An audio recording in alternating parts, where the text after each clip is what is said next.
معزز سامعین السلام علیکم۔ خلیل جبار کی پراسرار کہانیوں کے مجموعے سے تیسری کہانی پراسرار سانپ آج آپ کی پیش خدمت ہے۔ آپ سب سے گزارش ہے کہ میری ویڈیوز کو زیادہ سے زیادہ لائک اور شیئر کر کے میری حوصلہ افزائی کیجیے تاکہ میں اسی طرح اچھی کہانیاں آپ کی پیش خدمت کر سکوں۔ میں اس وقت نیو سعید آباد کے شاہی بازار کے نکڑ پر کھڑا ہوں۔ یہ شاہی بازار کبھی چند دکانوں پر مشتمل تھا، مگر اب شاہی بازار بہت بڑھ چکا ہے۔ دکانوں کی تعداد بھی آبادی بڑھنے کے ساتھ ساتھ بڑھ چکی ہے۔ ایک وقت تھا کہ صبح کے وقت بھی شاہی بازار میں سناٹا ہوا کرتا تھا۔ اب پورا دن شاہی بازار میں رونق نظر آتی ہے، دکانیں بھی سامان سے بھری ہوئی ہیں۔ حیدرآباد سے تقریباً 2 گھنٹے کی مسافت پر نیو سعید آباد ہے، جس کا شمار گاؤں میں ہوتا تھا، مگر دیکھتے ہی دیکھتے آبادی اتنی پھیل چکی ہے کہ وہ گاؤں کی بجائے شہر معلوم ہوتا ہے۔ میں اپنے کزن کے ولیمے اور اس کی بہن کی شادی میں شرکت کرنے کی غرض سے آیا ہوا ہوں۔ میں ابھی شادی اور ولیمے کا کھانا کھا کر فارغ ہوا ہوں۔ شہروں میں بڑی سختی ہونے پر بھی شادی ہال میں کھانا اتنی تاخیر سے ملتا ہے کہ اپنے گھر پہنچتے پہنچتے رات کے 2-2:30 بج جانا معمول بن چکا ہے۔ نیو سعید آباد میں کسی بھی قسم کی کوئی سختی نہیں ہے، مگر پھر بھی بارات کا کھانا صبح 11 بجتے ہی شروع کر دیا جاتا ہے۔ گاؤں کے لوگ آتے ہیں، کھانا کھا کر چلے جاتے ہیں۔ جب تک بارات شہروں سے پہنچے، گاؤں کے لوگ کھانے سے فارغ ہو چکے ہوتے ہیں۔ بارات آنے پر کھانا کھانے کے لیے صرف باراتی رہ جاتے ہیں۔ باراتیوں کو کھانا کسی ہال میں نہیں بلکہ گلی کے کسی بڑے مکان کو ایک دن کے لیے خالی کرا کر اس کے اندر کھانا کھلایا جاتا ہے۔ شہر سے بارات ابھی پہنچی نہیں تھی، مگر میں کھانا کھا کر فارغ ہو چکا تھا۔ اس گاؤں سے میرے بچپن کی یادیں جڑی ہوئی ہیں۔ جب تک بارات شہر سے آ جائے، میں نے سوچا ان بچپن کی یادوں کو پھر سے تازہ کر لیا جائے۔ یہ سوچ کر میں اکیلا ہی بازار کی طرف نکل آیا۔ میں جس جگہ کھڑا ہوں یہ مین سڑک ہے۔ یہاں کھڑے ہو کر جدھر تک بھی نظر دوڑاؤ، دونوں اطراف میں دکانیں ہی دکانیں ہیں، جن میں زیادہ تر ہوٹل ہیں۔ اس سڑک پر کبھی چند دکانیں تھیں اور ہوٹل بھی گنتی کے تھے۔ شاہی بازار کے نکڑ سے 2 یا 3 دکانیں چھوڑ کر میرے نانا اسماعیل کی پرچون کی دکان تھی۔ ان کے انتقال کے بعد ان کے بھائی حکیم سلیمان نے اس دکان کو سنبھال لیا تھا۔ میں نے اپنے نانا اسماعیل کو نہیں دیکھا تھا، مگر ان کے بھائی نانا حکیم سلیمان کو ہی دیکھا تھا۔ وہ دکان اب ختم ہو چکی ہے اور وہ دکان 3 چھوٹی دکانوں میں تبدیل ہو چکی ہے۔ میرے سیدھے ہاتھ کی جانب چند دکانوں کے بعد ایک چھوٹی سی گلی ہے۔ گلی ختم ہونے پر اس کے دوسرے سرے پر ریلوے اسٹیشن ہے جو اب اجڑ چکا ہے۔ اسٹیشن کی ٹوٹی ہوئی خستہ حال عمارت اور ریلوے کی پٹڑیاں اس بات کی غمازی کرتی ہیں کہ کبھی یہاں سے ٹرین گزرا کرتی تھی۔ اب ریلوے کی جگہ پر تجاوزات قائم ہو چکی ہیں۔ قیام پاکستان سے قبل اس علاقے میں ہندوؤں کی آبادی تھی۔ ان گلیوں میں مکانات سارے ایک ہی طرز پر بنے ہوئے تھے۔ دروازے کی ایک جانب باتھ روم، دروازے کی دوسری جانب بیٹھک، صحن اور کمرے کے درمیان مٹی کا چولہا ہوا کرتا تھا، جبکہ دوسری جانب سراہی یا مٹکے کسی چیز پر رکھے ہوتے تھے اور ان پر گلاس رکھا ہوتا تھا۔ سونے کے کمرے کے ساتھ ہی ایک چھوٹا کمرہ ہوتا جس میں سامان رکھا ہوتا اور ایک حصے کو رات میں باتھ روم کے طور پر استعمال کیا جاتا تھا۔ خواتین اور لڑکیوں کے لیے تفریح صرف ریڈیو تھا جو سیل سے چلا کرتا تھا۔ کھانا پکاتے ہوئے یا لسی بناتے ہوئے اس ریڈیو کو آن کر دیتی تھیں۔ ریڈیو سے گانے یا نئی آنے والی فلم کی مختصر کہانی اور گانے خواتین میں مقبول تھے۔ ان فلموں کی کہانی اور گانے سن کر خواتین پروگرام بنایا کرتی تھیں۔ حیدرآباد جانے پر سنیما میں یہ فلم ضرور دیکھنی ہے۔ بچوں کی تفریح گرمیوں میں جا کر نہر میں نہانا، کنچے کھیلنا، لٹو چلانا، گدھوں کو چھیڑنا یا ان کی سواری کرنا۔ ان سب کھیلوں میں ایک کھیل بڑا مقبول ہوا لیکن زیادہ نہ چل سکا۔ وہ کھیل یہ تھا کہ کسی بھی ایک بچے کو پرانا سا صحرا پہنا کر گدھے پر بٹھا کر سڑک اور گلیوں کی سیر کرانا۔ گدھے کے پیچھے پیچھے بچے باراتی ہوتے تھے۔ فالسے کے موسم میں جب شام کو فالسے بیچنے والا گلی میں آتا تھا، وہ بچوں کے پاس پیسے نہ ہونے پر ان سے گندم لے کر فالسے دے دیتا تھا۔ بچے خوب فالسے کھاتے اور کچھ شربت بنا کر پیتے تھے۔ گرمی کے دنوں میں رات میں تھکے ہارے بوڑھے اور جوان گلی میں چارپائی پر بیٹھ جاتے تھے، دن بھر کی مصروفیات پر تبادلہ خیال کرتے تھے۔ قصے کہانیوں کے دور چلتے، درمیان میں حقہ رکھا ہوتا تھا۔ جن کو بیڑی پینے کا شوق تھا وہ حقے کی موجودگی کا فائدہ اٹھا کر کش لگاتے تھے۔ ریڈیو سے خبریں سن کر ملک کے حالات سے باخبر رہتے تھے۔ رات کے جیسے ہی 9 بجتے سب اپنے اپنے گھروں کو لوٹ جاتے۔ جلد سو جانے سے انہیں فجر کی نماز پڑھنے میں آسانی رہتی تھی۔ انہی گلیوں میں میرے نانا اسماعیل کا گھر تھا، جس میں ان کے بڑے بھائی حکیم سلیمان بھی رہتے تھے۔ میرے نانا نے 2 شادیاں کی تھیں۔ پہلی بیوی سے میری والدہ برکت اور خالہ خاتون پیدا ہوئی تھی۔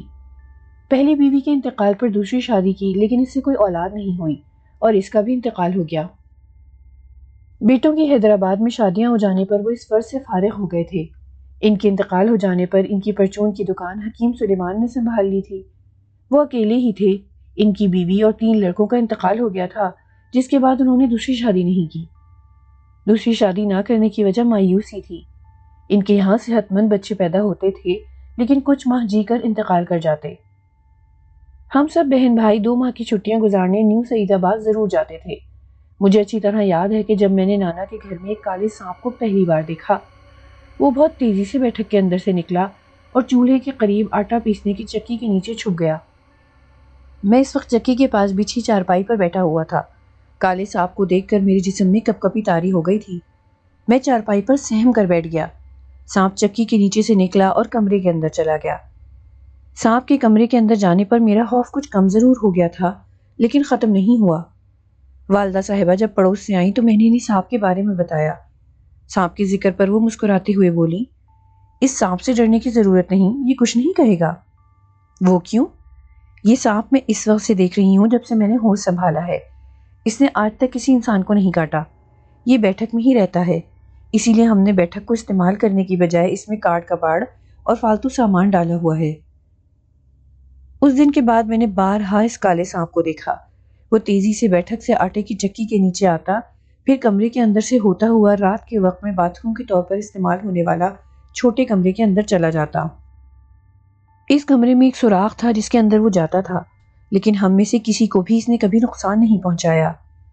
اس سانپ کے لیے مشہور تھا کہ یہ کوئی عام سانپ نہیں ہے، بلکہ اس گھر میں خزانہ دفن ہے جس کی یہ نگرانی کرتا ہے۔ اس سانپ کے حوالے سے ایک واقعہ بھی مشہور ہے کہ سانپ محمد یوسف عرف جوسا کے بھینس کے باڑے میں رات کی تاریکی میں چھپ کر اس کی بھینسوں کا دودھ روزانہ پی جاتا تھا۔ ایک رات جوسا کی آنکھ کھل گئی۔ وہ گھر کے باہر گلی میں چارپائی بچھا کر سوتا تھا۔ گھر کے سامنے بھینسوں کے باڑے میں سے روشنی نظر آئی۔ دن کا سماں لگ رہا تھا۔ اس نے آنکھیں مل کر دیکھا کہ کہیں وہ خواب تو نہیں دیکھ رہا، لیکن یہ حقیقت تھی۔ وہ خاموشی سے چارپائی سے اٹھا اور باڑے کی جانب بڑھا۔ جوسا کو دیکھ کر بھینسوں نے شور کیا، جس سے سانپ گھبرا کر بھاگ اٹھا اور اپنا منکا وہیں چھوڑ کر چلا گیا۔ منکا سے روشنی پھوٹ رہی تھی۔ وہ یہ دیکھ کر حیران رہ گیا۔ وہ چھوٹا سا گول سا پتھر کی طرح کی چیز تھی جس سے روشنی پھوٹ رہی تھی۔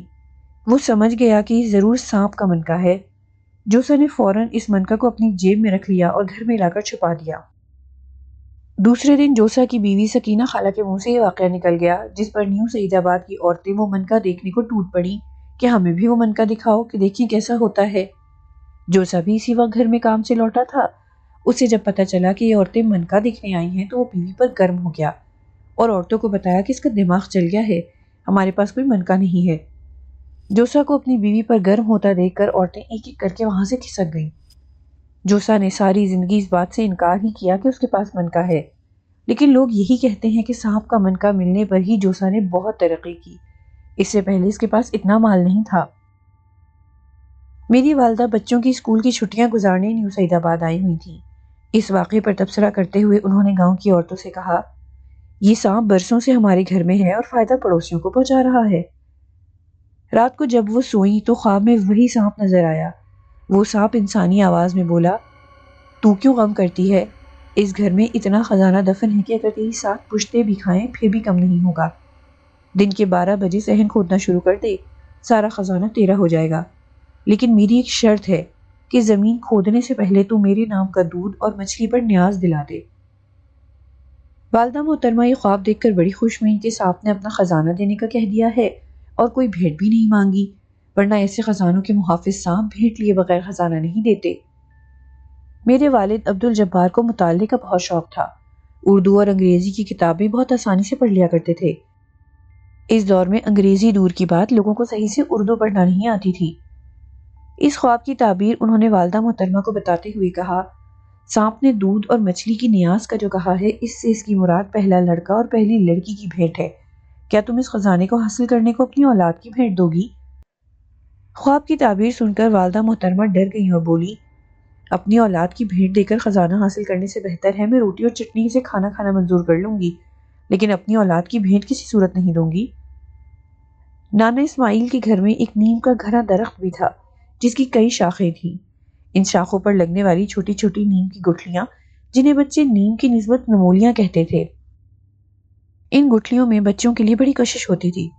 بچے صبح صبح گھر کا دروازہ کھلا دیکھ کر گھر میں گھس جاتے اور زمین پر پڑی ہوئی پکی ہوئی گٹھلیوں کو اپنی جھولی میں بھرنے لگتے تاکہ انہیں وہ چوس کر آم کا سا مزہ لے سکیں۔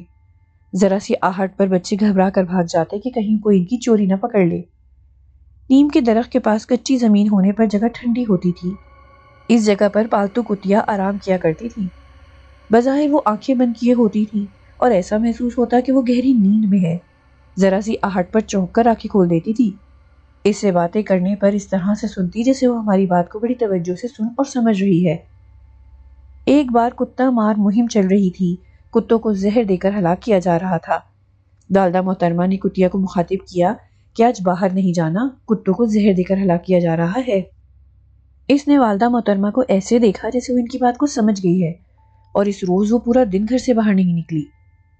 نیم کے درخت کے سامنے ایک لکڑی کا تخت ہر وقت بچھا رہتا تھا جس پر بچے کھیلتے تھے، بڑے بھی گرمیوں میں ہوا کھانے کو بیٹھ جاتے تھے۔ نیم کا درخت میرے لیے بڑی کشش کا باعث تھا۔ میں نیم کے درخت پر آنے والے پرندوں، جن میں مینا، کوئل، کوے، طوطا، چڑیا، چیل، کبوتر اور فاختہ سمیت مختلف پرندے اس پر آ کر بیٹھا کرتے تھے، میں انہی پرندوں کو دیکھ دیکھ کر خوش ہوتا تھا۔ ان پرندوں میں چڑیا ایسا پرندہ ہے جو زمین پر دانا چگنے کو آ جاتی تھی۔ میں نے بچپن میں چڑیا کو پکڑنے کی بہت کوشش کی لیکن وہ کبھی ہاتھ نہ آئی۔ ایک دن صبح کے وقت میری والدہ پڑوس میں گئی ہوئی تھی۔ میرے بڑے بھائی محمد سلیم، محمد جمیل، بہن جمیلہ اور پڑوسیوں کے بچے صحن میں کھیل رہے تھے۔ ہم چھوٹے بچے تخت پر بیٹھے ہوئے انہیں دیکھ رہے تھے۔ اچانک کمرے کے ساتھ چھوٹا کمرہ جو رات میں باتھ روم کے طور پر استعمال ہوتا تھا، اس سے چوزے کی چیخنے کی آواز آنے لگی۔ ان دنوں گاؤں میں لوگ بکرے، بکری، مرغ و مرغیاں، خرگوش اس لیے پالتے تھے کہ اچانک مہمان آ جانے کی صورت میں انہیں ذبح کر کے مہمانداری کر سکیں۔ ہمارے چوزے چھوٹے کمرے میں دانا چگ رہے تھے۔ وہاں سے چوزے کی آواز آنے پر میرے بھائی سلیم نے کہا کہ کوئی چیز چھوٹے سوراخ میں سے چوزے کو اندر کھینچنے کی کوشش کر رہی ہے۔ اس نے فوراً سے چوزے کو پکڑ کر باہر کی طرف کھینچا۔ چوزے کے ساتھ اس کو کھینچنے والا وہی کالا سانپ تھا۔ سانپ شدید غصے میں تھا۔ وہ تیزی سے میرے بھائی سلیم کی طرف لپکا مگر بچوں نے سانپ سانپ کا شور مچا دیا۔ میرا بھائی جس کے سانپ کو دیکھ کر اوسان خطا ہو گئے تھے، بچوں کے شور پر اسے حوصلہ ہوا اور باہر کی طرف لپکا۔ دوسرے بچے بھی سانپ سانپ کہتے باہر نکل گئے۔ سانپ کا شور سن کر ہم چھوٹے بچے تخت پر بیٹھے سہم گئے۔ محلے والوں نے جب سانپ سانپ کا شور سنا وہ بھی گھر میں آ گئے، لیکن سانپ چوزے سمیت غائب ہو چکا تھا۔ سب مایوس ہو کر چلے گئے۔ مغرب کے وقت نانا سلیمان دکان بند کر کے آ گئے۔ انہیں بھی محلے والوں کے ذریعے سے صبح کے واقعے کا علم ہو گیا تھا۔ اس واقعے کا سن کر انہیں تشویش ہوئی کہ کہیں وہ سانپ غصے میں کسی بچے کو نقصان نہ پہنچا دے۔ اس سوراخ میں آگ کے دہکتے کوئلے ڈال دیے تاکہ وہ سانپ آگ سے جل بن کر مر جائے۔ اتنا کچھ کرنے پر بھی وہ سانپ زندہ رہا، اسے ذرا سا بھی آگ نے نقصان نہ پہنچایا تھا۔ اس واقعے کے چند دن بعد گرمیوں کی چھٹیاں ختم ہونے پر ہم اپنے گھر حیدرآباد آ گئے۔ ان دنوں نیو سعید آباد میں گندم کی فصل کٹنے پر سال بھر تک استعمال ہونے تک گندم کا اسٹاک گھر میں کر لیا جاتا تھا اور ضرورت کی استعمال کی چیزیں جمع کی جاتی تھیں۔ بعض گھروں میں اب بھی یہ رجحان ہے۔ انہیں اس طرح سارا سال چیزیں لانے سے نجات مل جاتی ہے۔ گندم خراب بھی نہیں ہوتی۔ حسب ضرورت گندم کو چکی میں پیس لیا جاتا تھا۔ میرے نانا حکیم سلیمان نے بھی مکان میں سال بھر کا اسٹاک کر رکھا تھا۔ وہ کسی کام سے حیدرآباد آئے تھے۔ شام کو دیر ہو جانے پر ان کی بس نکل گئی تھی، اس لیے وہ حیدرآباد میں ہی رک گئے۔ دوسرے دن جب وہ نیو سعید آباد پہنچے، انہیں معلوم ہوا کہ رات میں ہمارے نانا کے مکان سے 3 گھر چھوڑ کر چوتھے گھر میں رہنے والے 2 بھائیوں شبراتی اور رمضان نے تالا توڑ کر گھر پر قبضہ کر لیا ہے اور مکان سے کسی بھی صورت میں قبضہ چھوڑنے کو تیار نہ تھے۔ پولیس کی مدد حاصل کرنے پر گلی کے لوگ جمع ہو گئے۔ پولیس جب شبراتی کو گرفتار کر کے لے جانے لگی تو اس نے کلمہ پڑھ کر کہا کہ یہ گھر اس کا ہے اور حکیم سلیمان اس کے پاس رہتا ہے۔ اس پر وہاں موجود لوگوں اور نانا حکیم سلیمان نے کلمہ پڑھنے پر اس کو سامان، گھر میں موجود رقم سمیت مکان دے دیا اور پھر کبھی پلٹ کر اس مکان کی طرف دیکھا بھی نہیں۔ وہ حیدرآباد میں ہمارے گھر چلے آئے، یہیں ان کا انتقال ہوا۔ لیکن کلمہ پڑھ کر مکان حاصل کرنے والے شبراتی کے گھر پر مصیبتیں ٹوٹ پڑیں اور پریشانیوں نے وہاں ڈیرا جما لیا۔ شبراتی اور اس کا بھائی اب اس دنیا میں نہیں۔ سنا ہے کہ اب اس گھر میں شبراتی کا پوتا رہتا ہے جو کہ نشئی ہو گیا ہے۔ مکان میں مشکوک لوگوں کی آمد و رفت رہتی ہے۔ مکان پر بظاہر قبضہ عام سی بات لگتی ہے کہ پڑوسیوں نے لالچ میں آ کر قبضہ کر لیا کہ حکیم سلیمان کی کوئی وارث ہے نہیں، اس لیے مکان پر قبضہ آسان رہے گا۔ مگر یہ بات سمجھ سے باہر ہے کہ یہ واقعہ اس کے واقعے کے بعد ہی کیوں ہوا؟ وہ پہلے بھی مکان پر قبضہ کر سکتے تھے۔ سانپ کے بل میں آگ کے کوئلے ڈالنے کے بعد ہی کیوں مکان پر قبضہ ہوا؟ یہ بات آج تک ذہن قبول نہ کر سکا۔ ایسا لگتا ہے دونوں واقعات ایک دوسرے کی کڑی ہیں۔ سانپ کی ناراضگی کے بعد ہی مکان پر قبضہ ہوا۔ اس مکان پر کیا قبضہ ہوا، ہمارا نیو سعید آباد جانا ہی چھوٹ گیا۔ کئی سال گزر جاتے ہیں، نیو سعید آباد آنا ہی نہیں ہوتا۔ کبھی کبھار کسی شادی کی تقریب منعقد ہونے پر ہی گھر والوں کا نیو سعید آباد آنا ہوتا ہے۔ میری صحافتی مصروفیات کے سبب میں نے مجبوری ہی میں 40 سالوں میں چند ہی شادی کی تقریبات میں شرکت کی ہوگی۔ اچانک میرے موبائل پر میرے کزن کی مس کال آ گئی، جس کا مطلب تھا کہ شہر سے بارات پہنچ چکی ہے اور مجھے فوری وہاں پہنچنا ہے۔ میں ماضی سے حال میں آ چکا تھا اور میرے قدم شادی والے گھر کی طرف اٹھ رہے تھے، جو کبھی گلی نمبر 8 ہوا کرتی تھی۔ اب نیو سعید آباد اتنا پھیل چکا ہے کہ گلیاں گننا مشکل ہو گیا ہے۔